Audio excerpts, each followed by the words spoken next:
ಮಾಡಿಟ್ಟಿರ್ತಕ್ಕಂಥ ಸಂಘ ಸಂಸ್ಥೆಗಳಿಗೆ ಹೆಚ್ಚಿನ ಆದ್ಯತೆಯನ್ನು ಕೊಡಬೇಕಂತೇಳಿ ಇವತ್ತು ಕರ್ನಾಟಕ ಘನ ಸರ್ಕಾರ ಸಾಕಷ್ಟು ಬಡವರಿಗಾಗಿ ಯೋಜನೆಗಳನ್ನು ಮಾಡಿದೆ, ಗ್ಯಾರಂಟಿ ಯೋಜನೆಗಳನ್ನು ಮಾಡಿದೆ.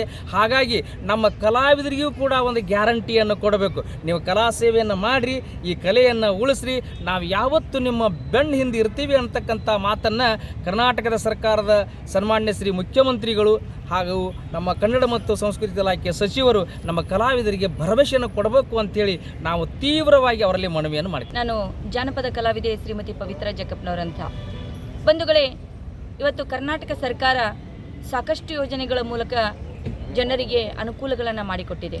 ಅದರಲ್ಲಿ ನಾವು ವಿನಂತಿಸಿಕೊಳ್ಳೋದೇನೆಂದರೆ, ನಮ್ಮ ಕಲಾವಿದರಿಗೆ, ಅದರಲ್ಲಿ ಹಿರಿಯ ಕಲಾವಿದರಿಗೆ ಮಾಶಾಸನದಲ್ಲಿ ತುಂಬ ತೊಂದರೆ ಆಗ್ತಿರೋದ್ರಿಂದ ಉಳಿದಂತಹ ಮಾಶಾಸನದ ಹೆಚ್ಚುವರಿ ಹಣವನ್ನು ಶೀಘ್ರಗತಿಯಲ್ಲಿ ಬಿಡುಗಡೆ ಮಾಡಬೇಕು.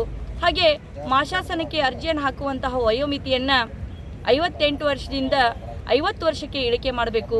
ಹಾಗೆ ಸಂಘ ಸಂಸ್ಥೆಗಳಿಗೆ ನಿರಂತರವಾಗಿ ಪ್ರಾಯೋಜಿತ ಕಾರ್ಯಕ್ರಮಗಳನ್ನು ನೀಡಬೇಕು. ಜಾನಪದ ಕಲಾವಿದರಾಗಲಿ, ಸುಗಮ ಸಂಗೀತ ಕಲಾವಿದರಾಗಲಿ, ಹಾಗೆ ವೃತ್ತಿಪರ ಇರುವಂತಹ ಎಲ್ಲ ಸಂಗೀತ ಕಲೆಗಳಿಗೆ ಒಂದೇ ರೀತಿಯಾದ ಗೌರವಧನವನ್ನು ಕೊಡಬೇಕು. ಅದರಲ್ಲಿ 30,000 ನಿಗದಿ ಮಾಡಬೇಕು ಅಂಥೇಳಿ ನಮ್ಮ ಅಭಿಪ್ರಾಯ. ಸಾಮಾಜಿಕ ನಾಟಕ ಆಗಿರ್ಬೋದು, ಬಯಲಾಟ ಆಗಿರ್ಬೋದು, ಅಥವಾ ಪಾರಿಜಾತ ಕಲೆಗಳಾಗಿರ್ಬೋದು, ಅಂತಹ ಕಲೆಗಳಿಗೆ ಕನಿಷ್ಠ 50,000 ಹಣವನ್ನು ನೀಡಬೇಕು.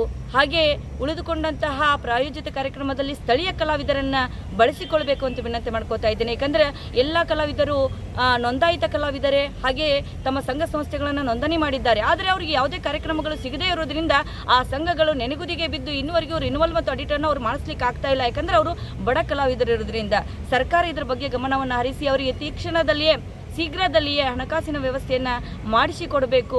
ಹಾಗೆ ಎಲ್ಲ ಕಲಾವಿದರಿಗೆ ತಮ್ಮ ಬದುಕನ್ನು ನಡೆಸಲಿಕ್ಕೆ, ಮುಂದಿನ ಪೀಳಿಗೆಗೆ ಈ ಕಲೆ ಉಳಿಬೇಕು ಅಂತಂದರೆ ಯುವಕ ಯುವತಿಯರಿಗೆ ಈ ಜಾನಪದ ಕಲೆ ಸಂಸ್ಕೃತಿ ಉಳಿಸುವಂತಹ ತರಬೇತಿಗಳನ್ನು ನಿರಂತರವಾಗಿ ಮಾಡಬೇಕು. ಜಿಲ್ಲಾಡಳಿತದಿಂದ ಸಿಗುವಂತಹ ಪ್ರಾಯೋಜಿತ ಕಾರ್ಯಕ್ರಮದಲ್ಲಿ ಅವರಿಗೂ ಕೂಡ ಅನುದಾನ ಇರುತ್ತೆ. ಆ ಅನುದಾನವನ್ನು ಸೂಕ್ತ ರೀತಿಯಲ್ಲಿ ಸೂಕ್ತ ಕಲಾವಿದರಿಗೆ ಸೂಕ್ತ ಪ್ರಶಸ್ತಿಗಳನ್ನು ನೀಡುವ ಮೂಲಕ ಗೌರವಿಸಬೇಕು ಅಂತೇಳಿ ಈ ಮೂಲಕ ನಾನು ಕೇಳ್ಕೊತಿದ್ದೇನೆ. ನಮಸ್ಕಾರ.